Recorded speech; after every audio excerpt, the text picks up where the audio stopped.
Yo, monkeys, it's me, DDP, the king of Vaudevillains, the master of the Diamond Cutter, the three-time world champion and CEO and founder of DDP Yoga. And you, monkey, well, you're listening to the Sunday Segue Wrestling Podcast. And that's not a bad thing. That, monkey, is a good thing. Bang! Well, enough is enough, and it's time for a change! Are you ready? It is Sunday, and you're listening to the Sunday Segue Wrestling Podcast. Give me a hell yeah! If you're some man! Ooh, yeah! With Kinny Killa. Hey, yo! We're in the big D tonight, baby, and we are live! Woo! I'm the gal them sugar should. The best there is, the best there was, and the best there ever will be! Cause that's the bottom line! The Stone Cold Sensor! Oh, son of a bitch, if you just heard the glass shatter, that's right, it is the Sunday Segue Wrestling Podcast, episode 168, and I am the man of the hour, too sweet to be sour, the one man with no Instagram, Kinny Killa. Now, my partner in crime for today is none other than the no shady Tom Brady. Afternoon, everyone. Afternoon. A lovely Friday episode, but it's really Sunday. It is. We are time traveling like the time splitters. Yes. Kushida and whoever. Who was it? Alex Shelley. Yeah, Alex Shelley. Yeah. They were awesome. Yeah. I used to love them. Man, no breaking kayfabe, man. Come on, dude. It's our gimmick, man. Yeah, it's our gimmick for real. Oh my days, guys. It is just amazing to be on the show as usual, because today we have part one of our interview with none other than the master of the Diamond Cutter, DDP, Diamond Dallas Page. Man, what a coup it was. Tom. He's got some awesome stories. And also, it was my birthday gift to Mr. No Shady, Tom Brady. I appreciate it. Gift to him for his first interview, his very first interview, and he gets to interview none other than DDP. Loved it. How did you feel, man? It was so weird because before I was so nervous, and you were telling me it's okay, he'll be really cool about it, but I was still oh my god, I want to ask so many things, and but it was awesome. It was just nice to just listen, because a lot of we just really listened to his stories, and they were awesome. I really enjoyed it. Oh man, they were amazing, man. I can't believe we managed to do that. I want to say a big thanks to DDP for giving us that opportunity. Also want to give a big thanks to DDP because he will be signing some t-shirts for one of our soon to be partners, Courage clothing line. Make sure you check out Courage. They support Bristol Mind. It's a mental health charity. They get 25% of proceeds, and it is a clothing line that is created by one of our mates, Craig Gilbert, Bristol brother. So shout out to Craig. We'll be seeing him soon. So yeah, it's happy about that. He will be signing a t-shirt and we'll be auctioning it off. It's an awesome cause, guys. Really in check partnership it out. with Courage, and the proceeds will go to part of the proceeds will go to charity. So yeah. So thank you for that. So today we're gonna be talking about Money in the Bank. It is our prediction show, people, and also we will be talking about the WWE Cruiserweight Classic, and we'll just run through the participants. So check us out, the Sunday Segue. It's at Sunday Segue. Segue is spelled SEGUE on the Twitter. Make sure you check out our website, the Sunday Segue Podcast.wix.com/Sunday Segue. Like us on Facebook, subscribe to our YouTube channel, also on Stitcher, Podomatic, and don't forget to download that Double Twist player. Right, Brady, got any shout-outs? Not this week, no. Just you've already covered DDP. He was a swell guy, and thank you so much for the opportunity for that, and yourself. Thanks for that, man. Appreciate it a lot. Problem. I want to give a shout out to Big Slam Nation. The cats at Big Slam, One Wrestling. Yeah. Coming for that after cup, Coming for that after cup, Billy's back on top and solo, but I feel it's my time this pay-per-view. Listen, wait, did they do takeover ones? No, it's only the 12. Well, listen, I need to. I'm not gonna forget to put my things in, so I'm gonna make sure I send that to Billy. All right, so let's get into it. Money in the Bank 2016, which, Brady, they are promoting as the best Money in the Bank ever. And obviously 2011 is always going to have a special place in the heart of many of us, because not only people forget, like, on that card, obviously you had the Money in the Bank match, you had obviously CM Punk and John Cena, and you also had the awesome Christian Randy Orton match, which always gets forgotten, and I love that match. But this could be the second best, and I'll have that because I think this card looks great. Like, I'm excited for all the matches pretty much.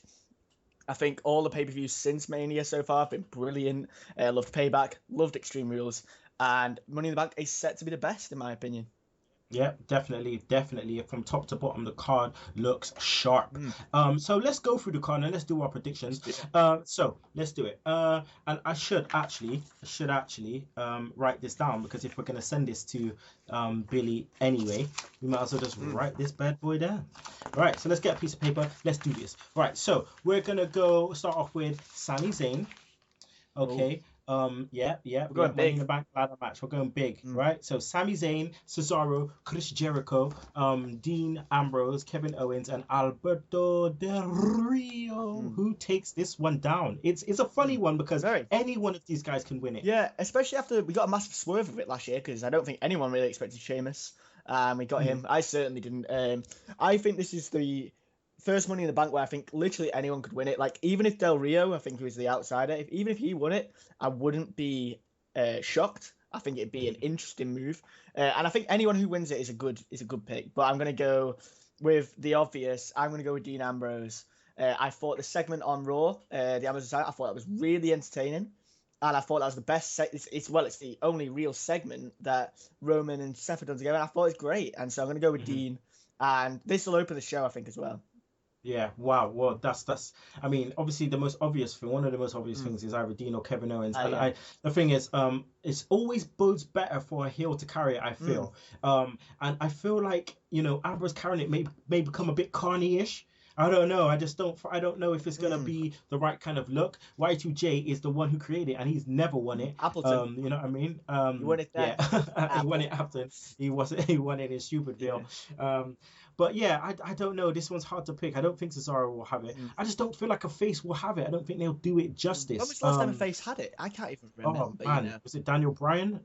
No, and he was a heel when he had it. He became heel, didn't he? When he did he became heel. That's he won it. Yeah. But again, it's been a long time, so it'd be fresh if he did. I thought Bray Wyatt was going to be in this match, but I doubt he is now. I think they're going to go for something different, but maybe better with him. Have you seen him, by the way? He has been hitting the gym. He is I ain't seen him. I know his return to TV is imminent. So he's took a lot of. By looks at it, I saw a photo today. He took a lot of his stomach, and he looks like a barrel now. Like, he's huge. Nice, man. Big barrel chest.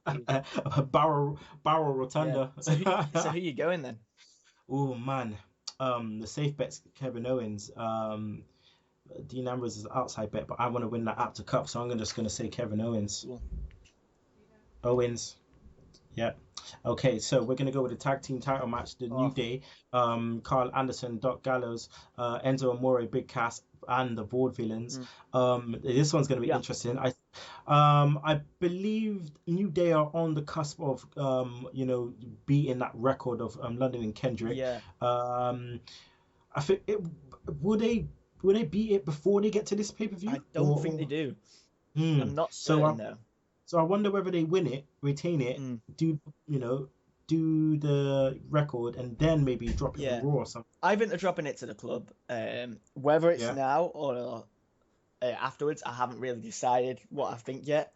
I think I'm going to go with the club for my prediction for this. Yeah. Because I think this is the match that the other member of the club, which we'll talk about in a bit later, I think AJ wins later as well. Yeah. So I think them winning as well is a good dynamic. Gives them a lot of momentum before Cena probably crushes it, which is kind of sad. But I think this match will be awesome. Always love a Fatal 4-Way tag. I'm glad it's interesting to see a Fatal 4-Way tag without the Usos in it, because they are always in them. And it's time for them to sit down and shut up. Interesting to see what I think it'll be. The Vaudevillains eat the pin from the club, I reckon, or Enzo and Cass. But I reckon Enzo and Cass get real close to it, like real close. So good. I reckon that'll be a great match though. Another reason why it could be one of the best ones ever. I reckon it's going to be the club as well. Mm. Yeah, I reckon it's going to be the club and then the New Day chase after. Yeah. So yeah, that's the club. All right, what about Rusev versus Big Titus? Well, see, the only thing is Father's Day the same day in the US as it is over here? It must be because, well, I don't think it normally is. Yeah, because I'm sure Mother's Day is definitely different. Definitely different. Yeah. Father's Day, I'm sure, was different, or unless they've changed it, I don't really know. Because that's in the UK, it's Father's Day. And I'm confused, man. I'm confused. Jumper, sweater, jeans, pants. I'm confused, man. Tomato. Potato. All right. I reckon if it is Father's Day in the US, that's actually a big deal for this match because they love the tightest father of the year sort of thing. But I'm hoping, and what I'm going to say is that Rusev just crushes him, destroys him. Rusev and the accolade will look awesome on Titus if he does it. Oh, that full back like Ben. That'd be sweet. But yeah. Okay. I'm going with Rusev. All right. We got two pre-show matches. Ziggler versus Baron Corbin. I'm straight just saying Corbin. Big bad banter Corbin for me. Yeah. Unless this has to end. This has to end. Yes, it has to end too like long now. It's too long. Too much. And it's ruining the momentum of both people. Like, I know a lot of people are complaining about the momentum of Corbin, and rightly so because he's new. But Ziggler's getting nothing from this now, and he should really be mixing it with the 6 in the Money in the Bank. But he's just he's down there, man, and it's not good. He's down there, man. Also we have Apollo Crews versus Sheamus. I mean, do we have two faces winning on the pre-show? That's my. I'm sorry, two heels winning on the pre-show. Is it too soon for Apollo Crews to kind of get that? Yeah. It's a funny one. And I think then he'll go after the IC or the US title after this. Yeah. Well, I'm gonna say Sheamus. Ooh. Just to be different. Shaking it up there. Yeah. Sheamus though is a good opponent for Crews. Like, I think they'll have a good match. Definitely. As long as they get more than 5 minutes. All right, Charlotte and Dana, okay, versus Natty and Becky Lynch. This is stale. Yes, this indeed. is. We want Sasha. Do you think we'll get Sasha? Nah, not. No, we'll get Sasha after this little thing. I think we get. Yeah, I still think they delay Sasha for a little bit. I think Becky and Natalya win this match. Becky gets her title shot 1-on-1. And then Sasha after Battleground, the next night on Raw. I assume it's Battleground next, isn't it? Yeah. Yeah. And then the next night, then we go Sasha for SummerSlam, and she wins it there. Because that's the only way I can see it going. Plus, I really want to see another Becky Lynch and Charlotte match. I actually want to see more of those. So, yeah, I feel like Dana Brooke's gonna make a mistake again, so I'm also going Becky and Natty. Isn't it? I mean, the story's not bad. It's just been done horribly. It's been done horribly. Yeah. The Stephanie Charlotte. That was it took a lot of heat out of it, and that's really poor. Really, really disappointing. Okay, so we got John Cena versus AJ Styles. Now I feel like I'm just gonna say AJ straight away because I feel like AJ's taken a lot on the chin.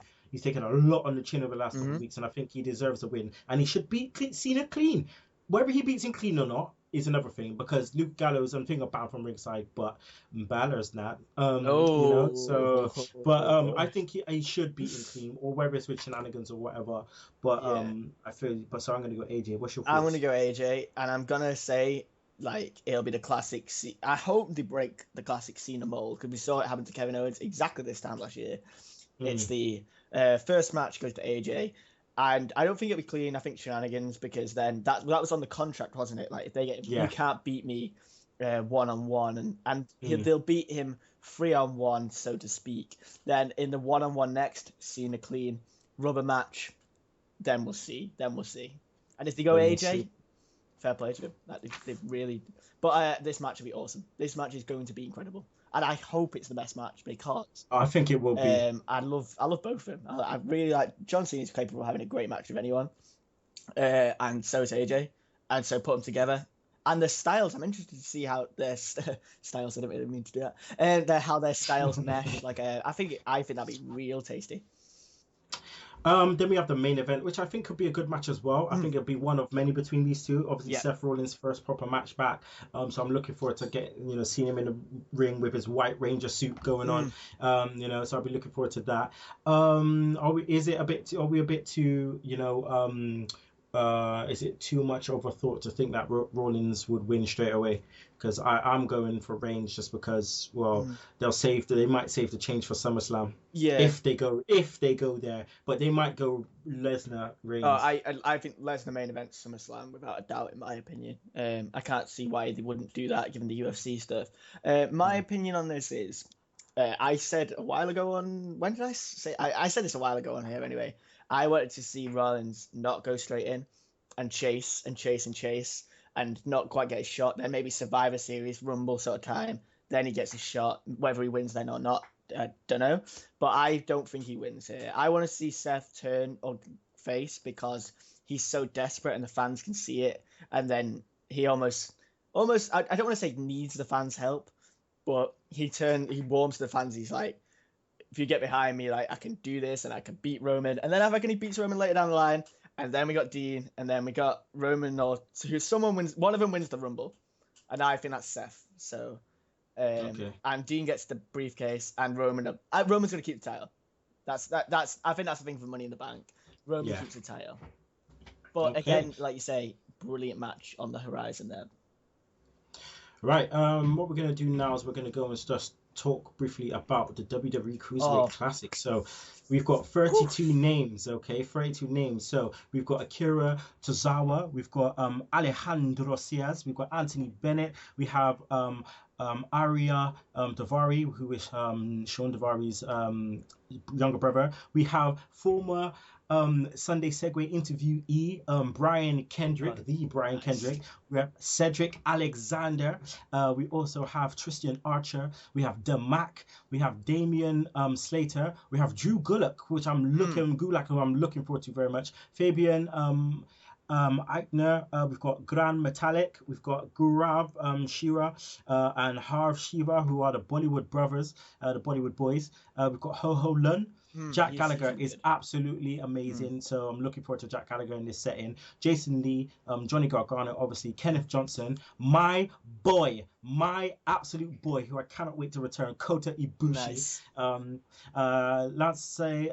Lindsay Dorado, Noam Dar, who I've seen as well live, Raul Mendoza, Rich Swann, who is a man for the future in NXT, Sean Maluta, TJ Perkins, formerly Suicide, Tajiri makes his return, Tommaso Ciampa, Tony Nese, who is absolutely amazing, Zack Sabre Jr., again, one of the top guys in the world at the moment, and Zumbi. So just in case seconds, if you don't know, if you want to go onto WWE.com and just look at go into their YouTube and look at some of the intro videos that they have for some of these guys, it's amazing. Yeah, they got nice profiles of them all, haven't they?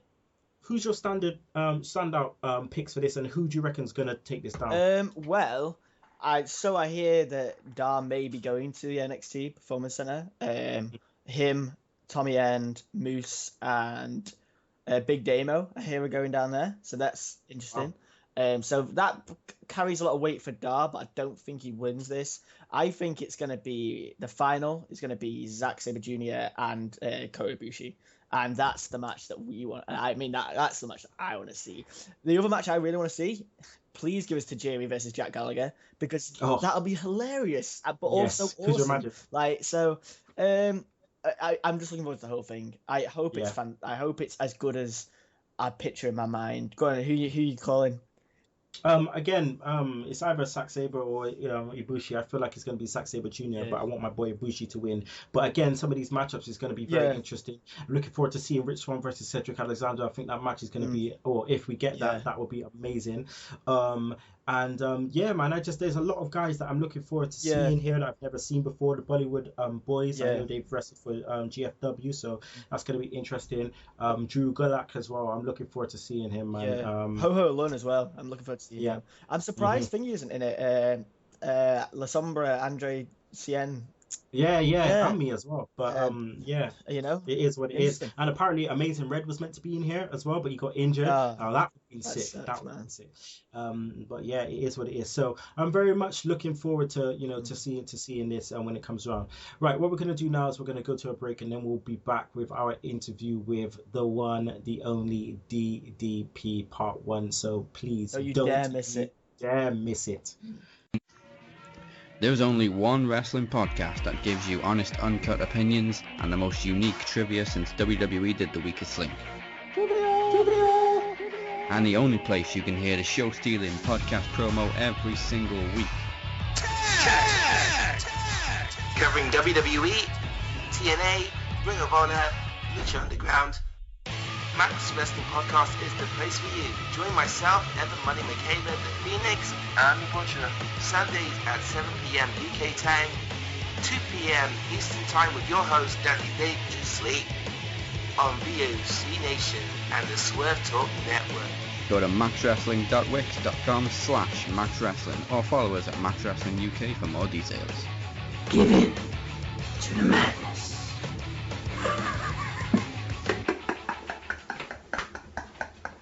And we're back, Sunday Segue Wrestling Podcast, part 2. Here we go, guys. Me and the No Shady Tom Brady sat down with DDP a couple of days ago, and man, the stories this guy told is amazing. We talked about his career. We went through all his career. We also talked about the revolutionary, influential exercise which is called the DDP Yoga, the DDP Yoga app, and we also talked about the film which he co-produced with Steve Yu, which is the resurrection of Jake the Snake. I definitely say all of you go out and watch that, please, because as a wrestling fan, it just hit us so hard. It's so compelling, and it's amazing. So guys, without further ado, we present to you part 1 of our interview with DDP.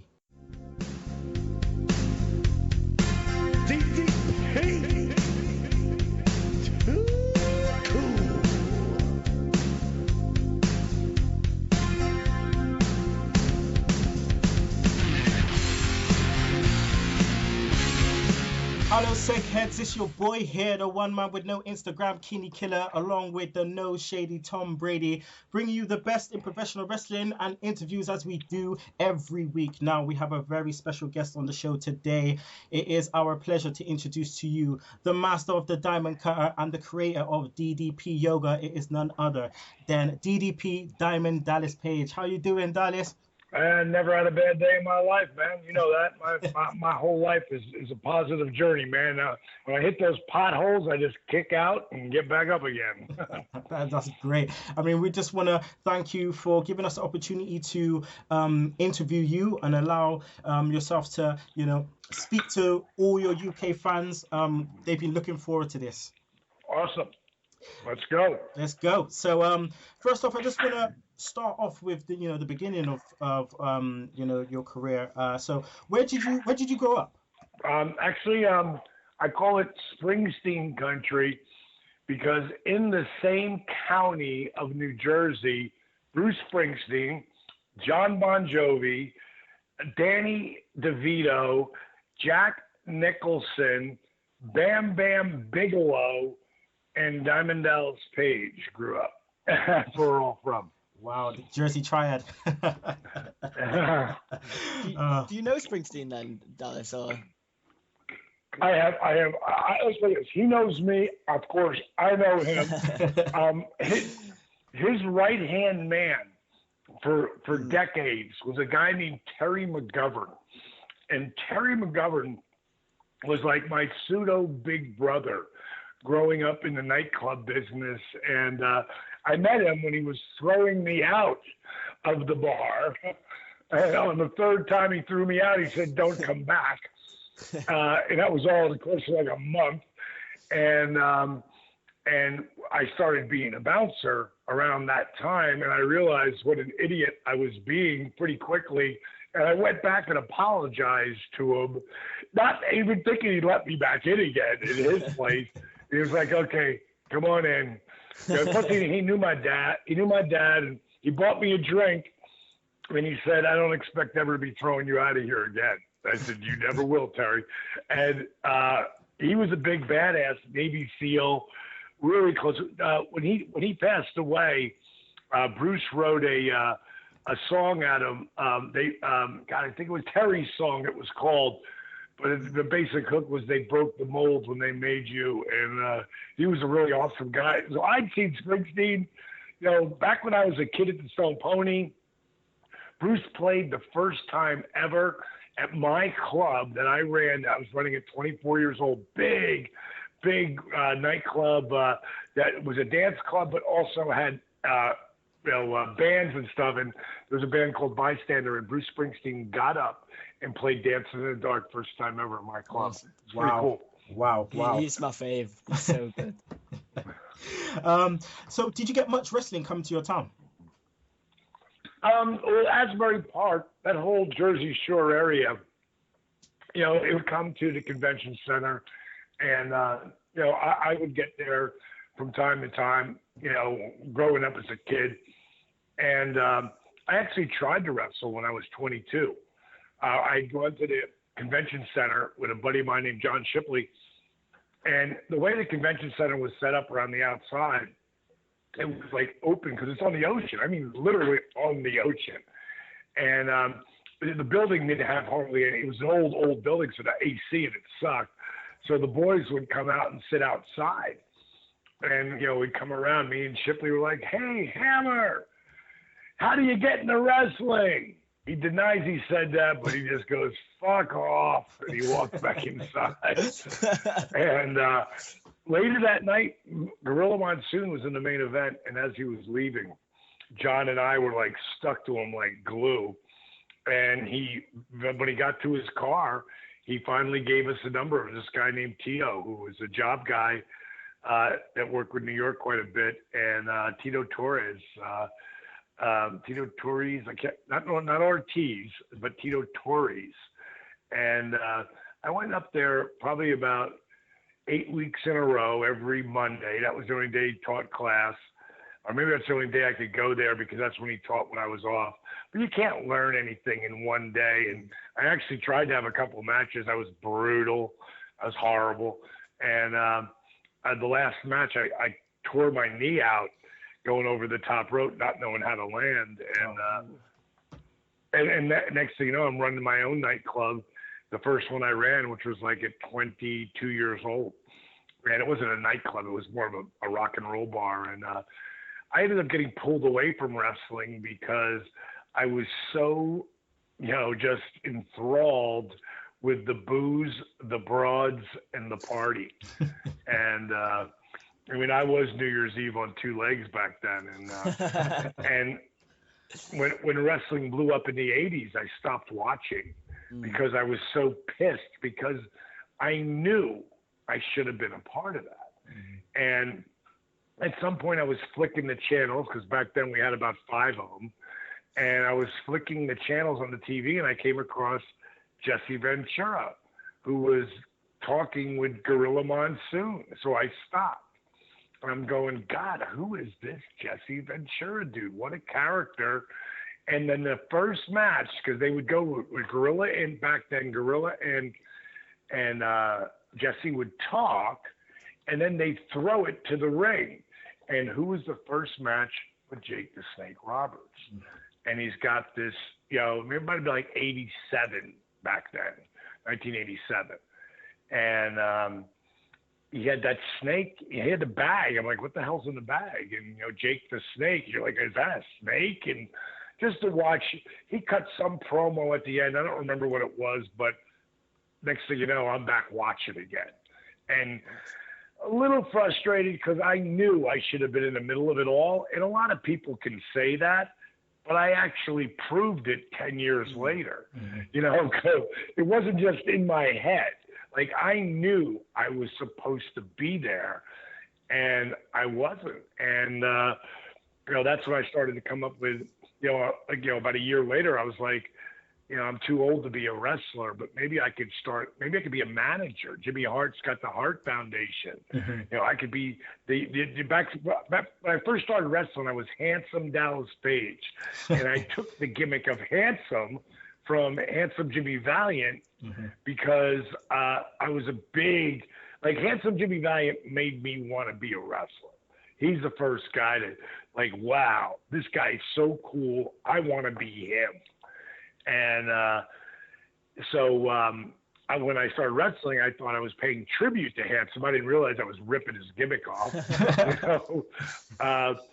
But when I came back as a manager, I thought of the name Diamond Dallas Page. This all happened in the back of my nightclub, and we were all just shooting the shit, and telling stories. And someone said something about wrestling, and I said I tried it. And like, what was your name? And my buddy Smokey, I said to him, Handsome Dallas Page. He goes, wow, you can forget about using that gimmick anymore. And everybody started laughing, and we were drinking and doing shots. And later, as the night grew on, like 2, 3, 4 in the morning, I just started writing shit down, like Diamond Dallas Page, the Diamond Exchange. There was girls involved in wrestling, but the women involved in wrestling weren't all that hot. Now, Miss Elizabeth was. Miss Elizabeth she wasn't really hot though. She was beautiful. Yeah. She was like a princess. And I said to Smokey, I said, imagine if I had a whole bevy of the ladies and called them the Diamond Dolls. Yeah. That were like stripper hot. And Smokey goes, oh boy, that'll be a stretch. Because I was, I was a player, monster player, running the hottest club in Southwest Florida, which means from Tampa to Cuba. I had the hottest spot to hit the sun, period. What? And that's how it all came together. So with you went into the AWA. I mean, you like you said, you got into wrestling quite late, and then you ended up managing is it Bad Company, Paul Diamond and Pat Tanaka. I believe they were in WWE. They were the Orient Express. I'll never forget that tag team. But you also went on to manage, like you said, Diamond Exchange. So that was Kurt Hennig, and you also had Medusa. What was it like working with them so early in their careers? Well, it was awesome because Kurt and I became really good buddies, and he loves my gimmick. And Deuce, today is still one of my very good friends. We talk all the time. Matter of fact, I helped her get ready for her amazing induction speech that she did when she got brought into the Hall of Fame. And she was nervous, and I'm like, baby, listen, here's what you want to do. Get an iPad and write all the notes. Go to this. I told her how to do it, how to use it, and push her hand down the sheet so she could actually use it like a cue card. And she was awesome. You'll notice she's got an iPad the whole time in her hand. But she really had a great speech. But it was so cool being involved in the beginning of all that. And back then, all you really care about is getting to the show, WCW or the WWE, WWF at the time. And so looking back, it's like the top sports station in the world is ESPN. And on ESPN Classics, because they ran the AWA stuff. And so I'm on those ESPN Classics all the time when they show the classic wrestling stuff. So it's pretty funny. So when you came to WCW, you came initially to manage the Freebirds. Did you feel like that was like a massive compliment to yourself, like to almost like handpick you?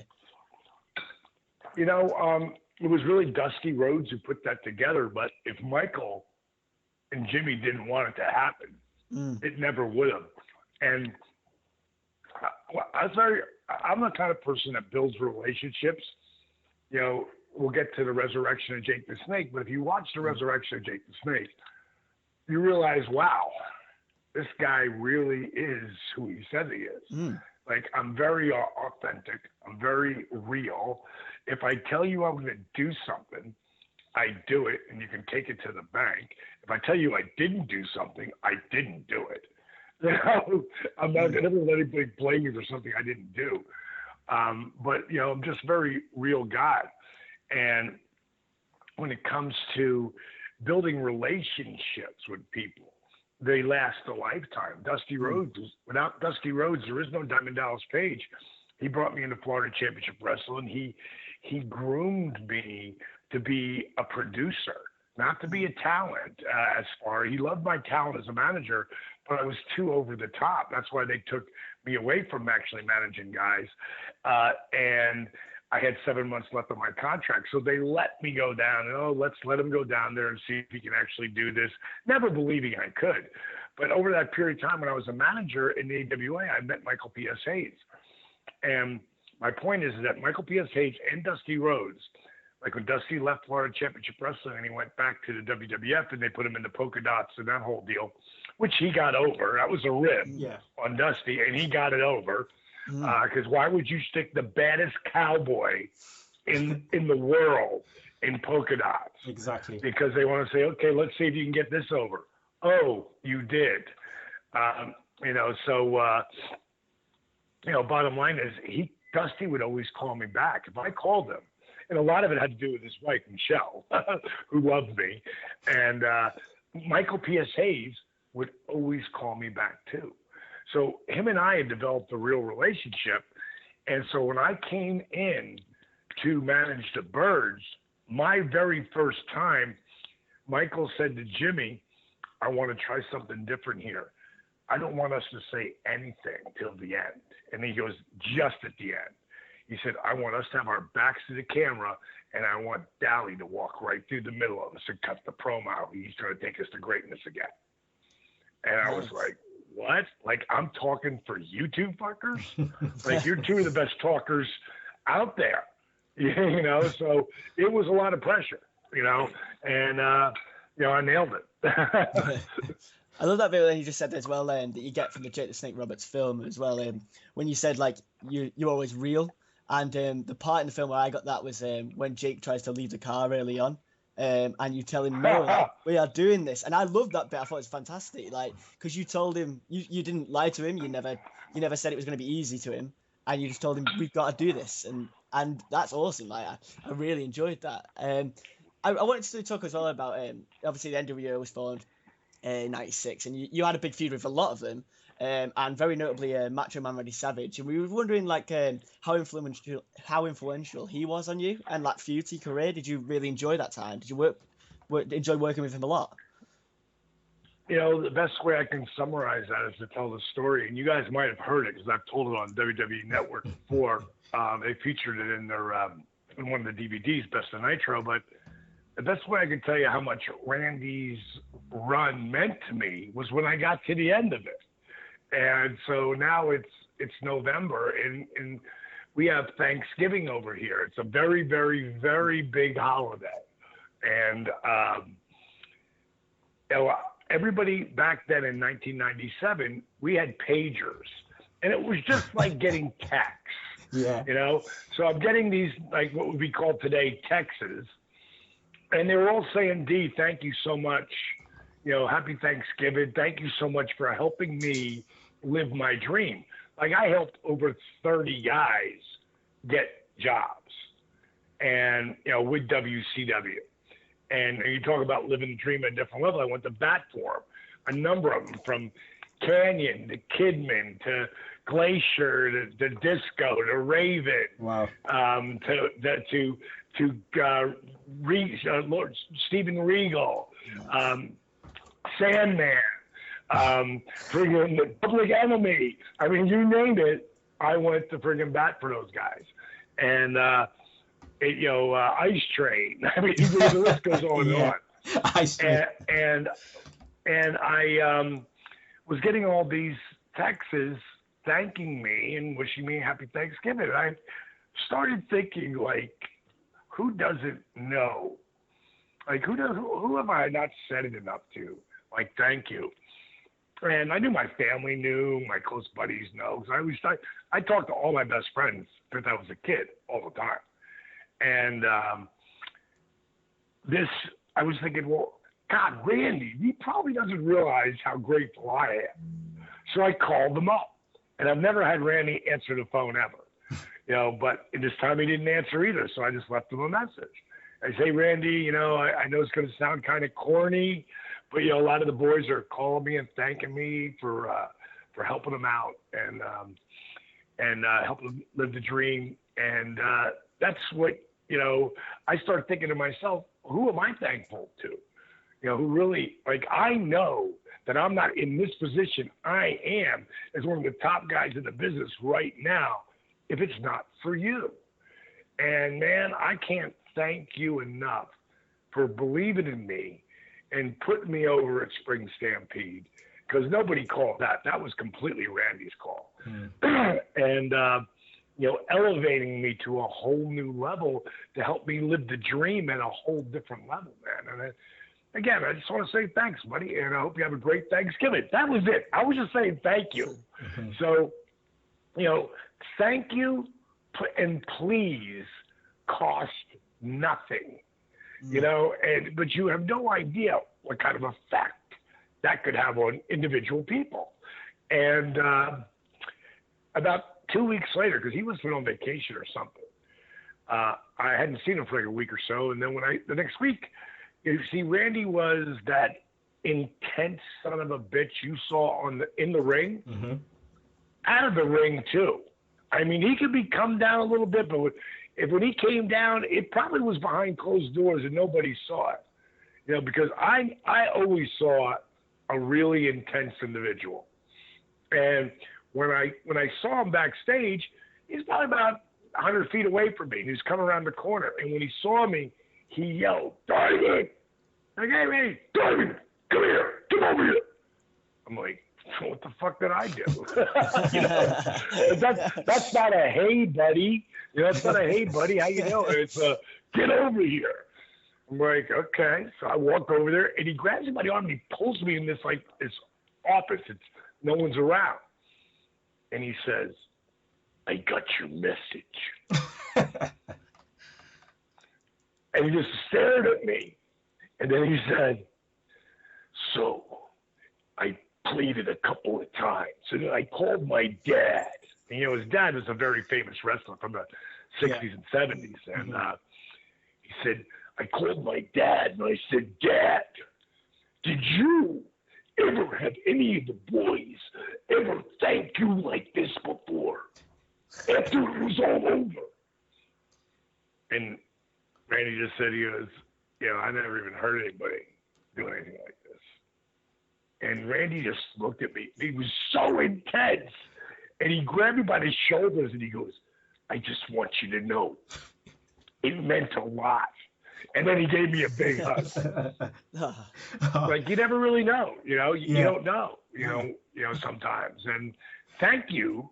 I appreciate that. It didn't really mean a lot to people. And it cost absolutely nothing,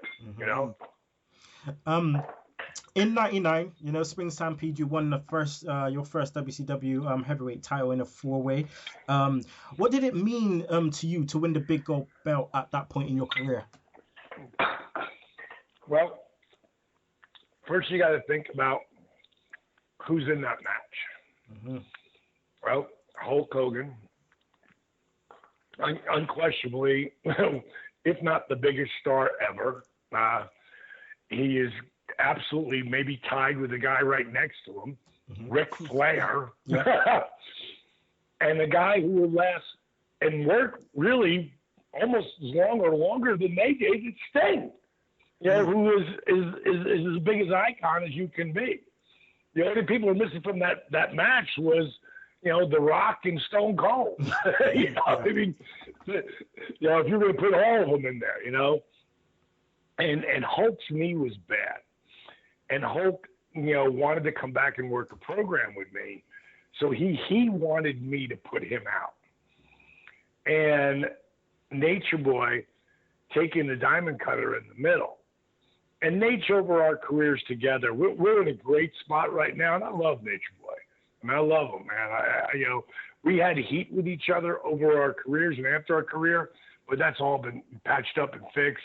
But I got a monster amount of respect for Flair.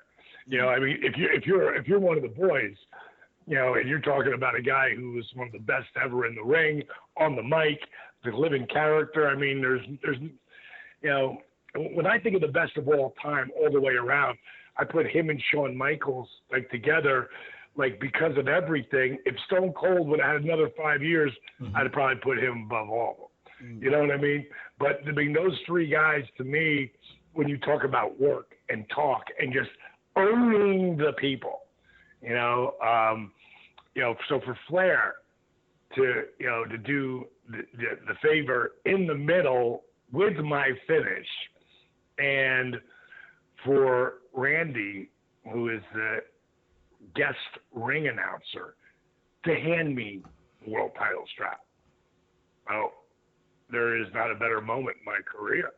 There's some that are close to it, like, Randy taking the Diamond Cutter first time ever. Yeah. Because it was him, he was the first, to ever take the Diamond Cutter and actually get beat right in the middle before Flair, before, I hit Sting with it, before I hit Hogan, all the guys, but he was the first. That was really big, and then I love my two matches. The one where I didn't beat Goldberg. That's one of my favorite matches, and where I was the world champion on Nitro and I dropped it to Sting. Yeah. That might be my favorite match technically because of how we owned the crowd. And there was so much wrestling involved in that. And it went 5 minutes longer than it was supposed to. Well, They told me we had to stretch it out another 5 minutes.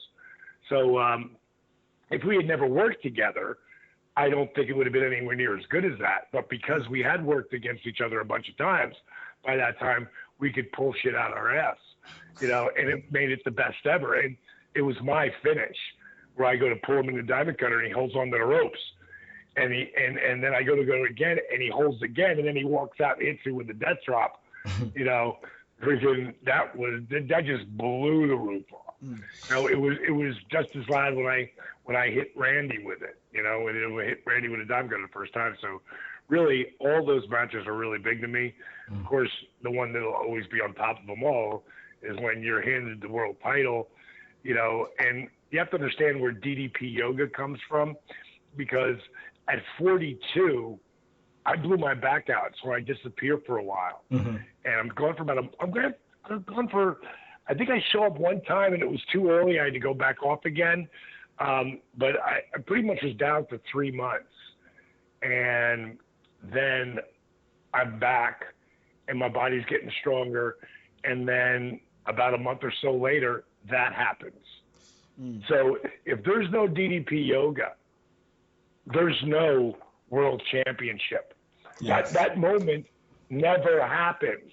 And understand this too, when that first happened to me and I blew my back out, and 3 of the top spine specialists in the world told me I was never going to wrestle again, I just signed a multi-million-dollar contract that was going to be taken away and cut in half and cut in half and cut in half over the next 3 years, because that's how the contract was written.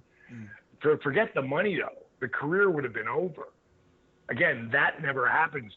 So I went into, like a lot of people, like I am the most positive person alive, but I've been depressed like everybody. I'm just really good at getting undepressed. And I don't let myself stay down for any period longer than 24 hours ever, because then I'm just going to get swallowed up by negativity, and I'm not going to let that happen. And I teach people how to do it all the time, but it takes, you got to work at it. Just like you got to build your body up. If you're trying to put weight on and muscle weight, if you want to, you got to run. If you want to build conditioning and you want to run a marathon, no one is going to go out tomorrow and run a marathon. You have to condition yourself. No one's going to breathe the way they really should unless they work at it. It's like anything. I was reading at a 3rd grade level at the age of 30. And at 31, I just made a decision. I was going to learn how to read proficiently. That was 29 years ago. Wow. I'm still working at it every day. I'm a pretty decent reader right now. But it took a lot of work. Anybody who's looking for the magic pill, I always tell people, if you're looking for the magic pill, do not get DDP yoga. Because I'm telling you right, don't get it. Because this is work. Now, do I make it fun? Yes. But it's work that I make fun. But if you don't put the work in, you won't get results. Exactly. So it goes with everything. So all the way around, keeping that positive attitude, keeping yourself fit, keeping yourself healthy, because of all, in my country today, in the last 20 years, you look at obesity, what's happened in our country. It's happening to the world, but really, really, we're the front runner. Yeah. Obesity, heart disease, diabetes, autism, cancer have blown through the roof. In my country, the only thing that's changed is the food. Mm-hmm. And I try to educate people all the time. I don't care if you eat, God's food, meaning food that's organic and non-GMO, like not genetically modified. People in our country, organic, it costs so much. No, it costs a little more. You're right, but your insurance bills and what you got to pay the doctor now in our country, like you guys don't have to worry about that shit there. Yeah. But you also have to wait till the doctor's available. Yeah. Like you got to wait till you get a doctor. We can go right to go see one. Mm-hmm. So it has its positives and ups and downs. But now my deductible, instead of $1,000, is $6,000. Mm. So I have to pay the first $6,000. It's a lot of money. So I'll guarantee you the organic food and the good food ain't going to cost you anywhere near an extra $6,000 for the year. Mm. And the word yoga subscription, that won't cost you $6,000. That's right. And that's where, again, you're taking care of your body. And that's what it's all about, because you only get one.